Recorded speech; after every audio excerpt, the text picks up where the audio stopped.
Governing Texas, Chapter 5, Part 3, Media. Campaigns in Texas are covered mostly by local and statewide media. One of the more thorough statewide media outlets covering Texas politics is the Texas Tribune. Founded in 2009, based in Austin, the Tribune is a one-stop shop for all aspects of Texas politics, including statistical data, campaign news, updates on legislation, and coverage of statewide issues. Of course, the major city newspapers, including the Houston Chronicle, the Dallas Morning News, the Fort Worth Star-Telegram, the San Antonio Express News, and the Austin American-Statesman, cover state politics and campaigns extensively, especially local races in their respective leadership areas. See Table 5.4. More important, they endorse candidates in primaries and general elections. These endorsements often carry important weight, especially in down-ballot races for local offices, such as school board or city council, which do not attract significant attention from voters. Television stations also play an important role in covering races by hosting programs and events aimed at informing the public about them. In Houston, Channel 2, KPRC, hosts a weekly show called Houston Newsmakers. Hosted by Camberell Marshall, this show often has political guests, hosts candidates, debates, and informs the public on local political issues. Channel 13 KTRK in Houston hosts a public affairs show called Viva Houston, aimed at informing Latino viewers about local political issues. Local PBS stations in Houston, Dallas, and Austin also host programs with guests to help inform the public about local campaigns and elections.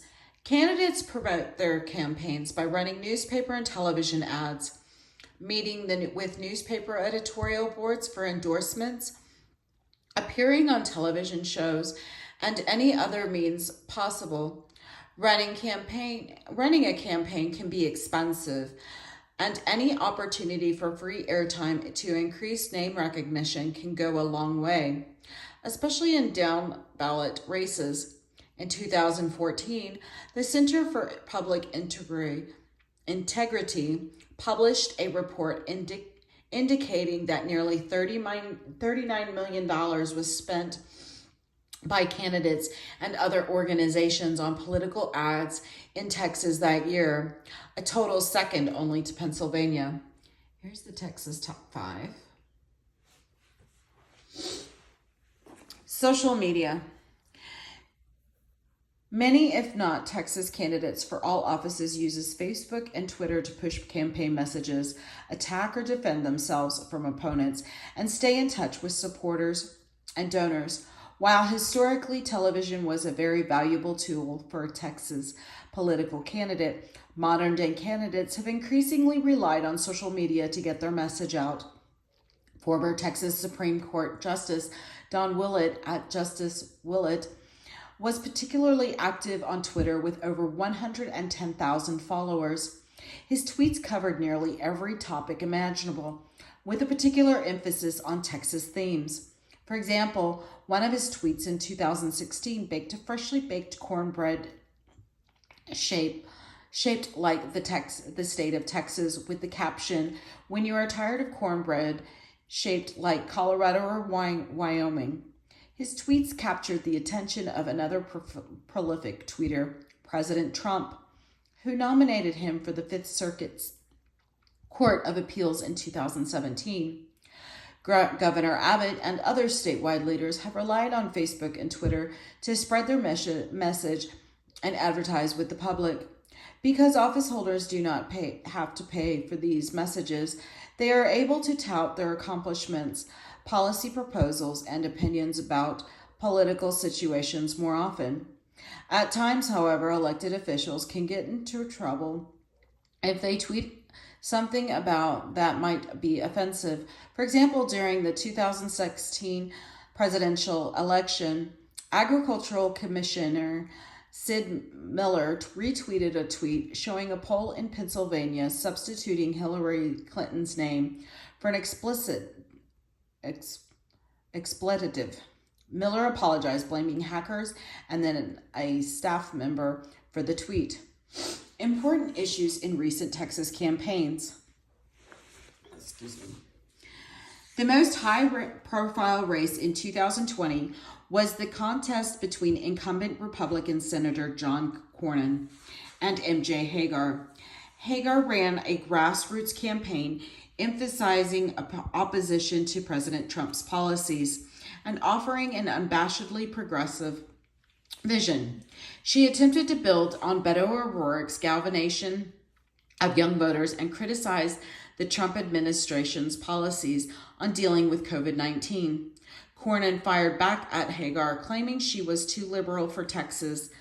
At the end of the day, campaigning in this race was limited due to the coronavirus pandemic, and Hagar ultimately came up with this race was limited due to the coronavirus pandemic, and Hagar ultimately came up short. Gun rights continue to be a salient issue in Texas, especially given the increase in gun sales following the coronavirus pandemic, which began in March of 2020. Texas has a concealed carry law allowing licensed individuals to carry concealed firearms throughout the state, with some exceptions such as bars. As of 2016, Texas also allows permit holders to open carry of personal firearms in most public places.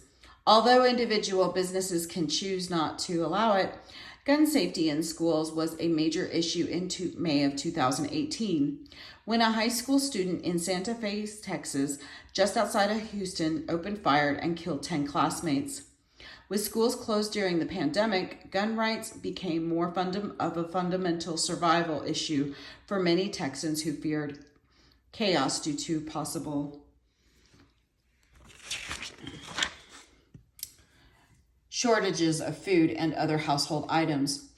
Although Texas has traditionally not been open to gun control, Governor Abbott created a commission to study ways to improve school safety in the aftermath of the shooting. The National Rifle Association, the nation's leading pro-gun lobbying group, gave Abbott an A+ and Hagar an F on their gun control policies. Immigration policy has also become very salient issue on all of the statewide races in 2020. The two senatorial candidates also sought to distinguish themselves on these issues. Cornyn called for more border security and a ban on sanctuary cities. Hagar, on the other hand, tied Cornyn to Trump and criticized his immigration policies. Republican candidates for all major elective offices pledged to enact strict border security measures and spend state resources on keeping illegal immigrants out of the state. This was a marked change from the 1990s when then Governor George W. Bush appealed to the Latino vote in the state. Tax policy also became a state campaign issue, especially the issue of property tax reform in 2020. Many property owners began to receive their property tax bills in March based on valuations from January 1st. Many homeowners protested because the pandemic, which began in March of 2020, led to high levels of unemployment, in addition to the price of oil, which slumped as well. With so many homeowners unable to pay their mortgages and property tax bills, some local officials called on the state to freeze property taxes at 2019 levels. Since Texas does not have a state income tax, property taxes are somewhat higher than in other states. The state relies on property taxes to fund public education and on sales tax for other state spending. Sales taxes in Texas average 8.25% on most items, with the exception of medicine and groceries, and increasing them disproportionately affects lower income Texans, since a higher percentage of their income is spent on purchasing goods and services. Though the issues above seem important ones, in recent statewide elections, the distinguishing feature of the campaigns was actually the lack of emphasis on state issues.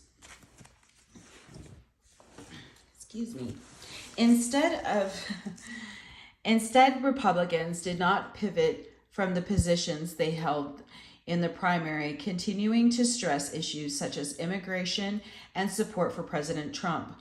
Likewise, Democratic candidates in Texas, in attempting to attract support from the Democratic base, ran hard against President Trump and his policies.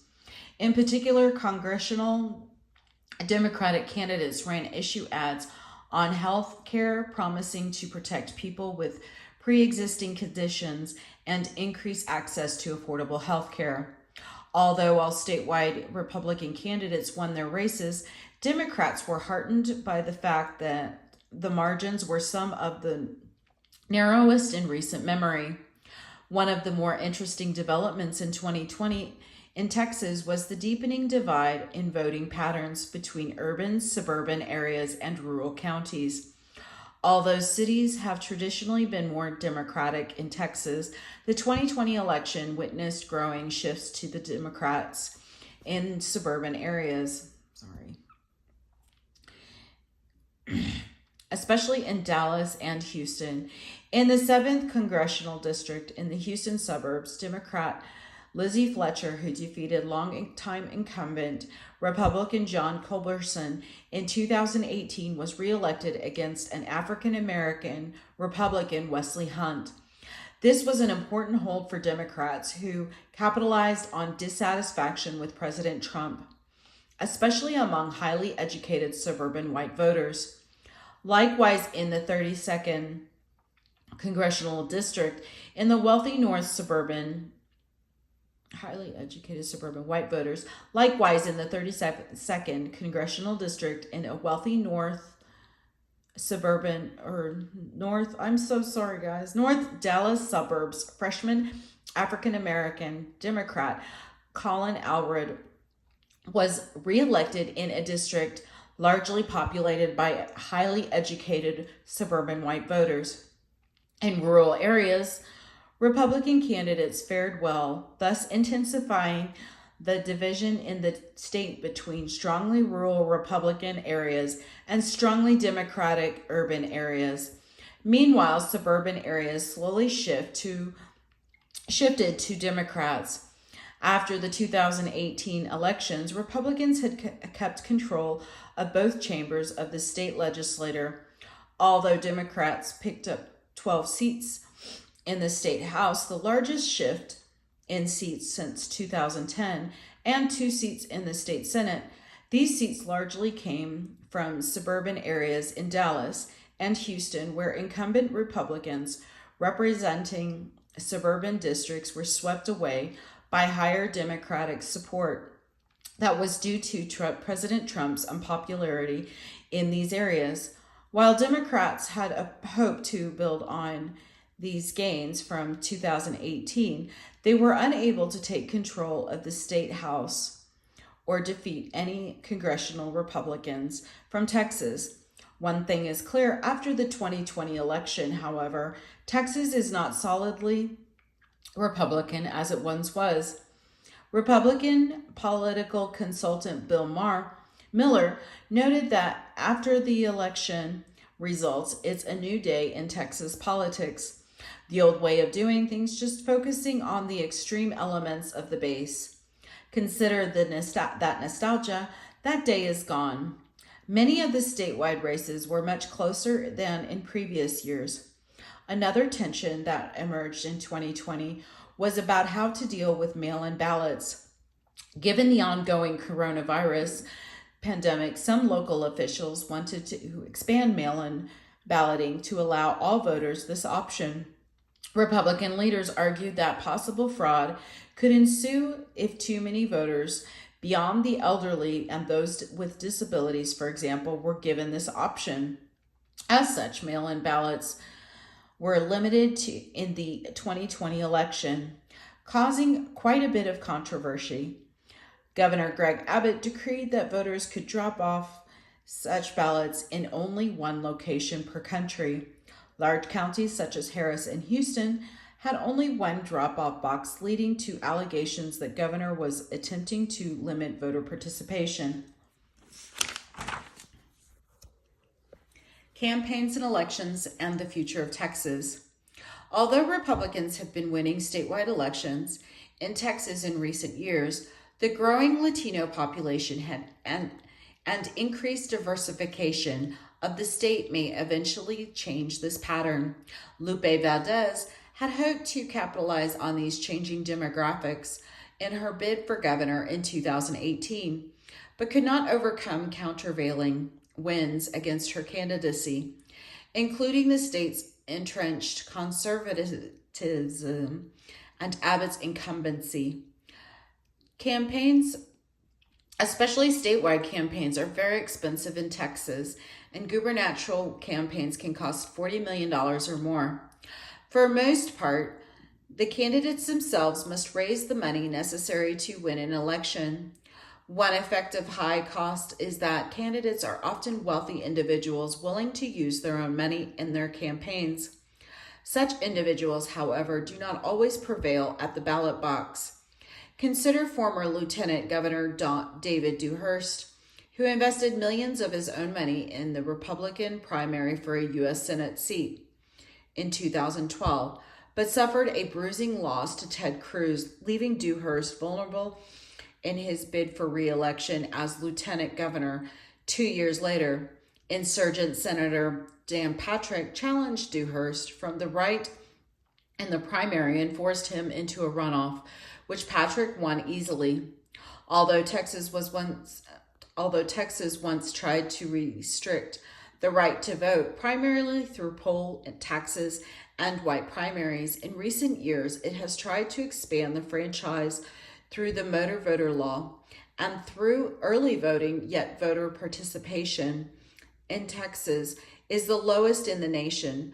Turnout in 2014 was only 33.4% of eligible voters, which was less than the turnout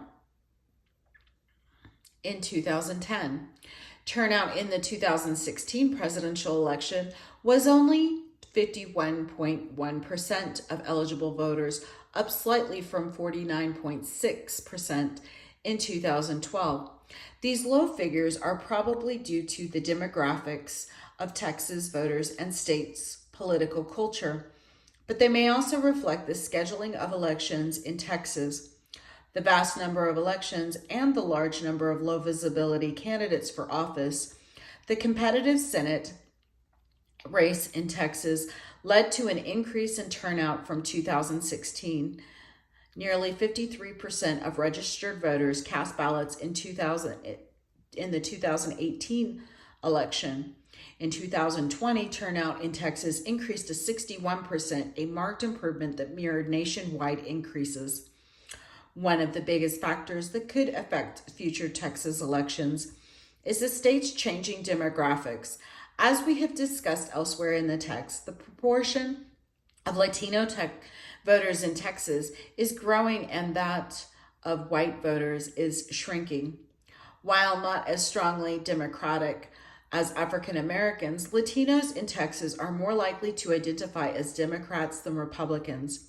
If this demographic trend continues and if more Latinos register to vote and participate in state elections, Texas may once again become a competitive two-party state. This is the end of Chapter 5, Part 3.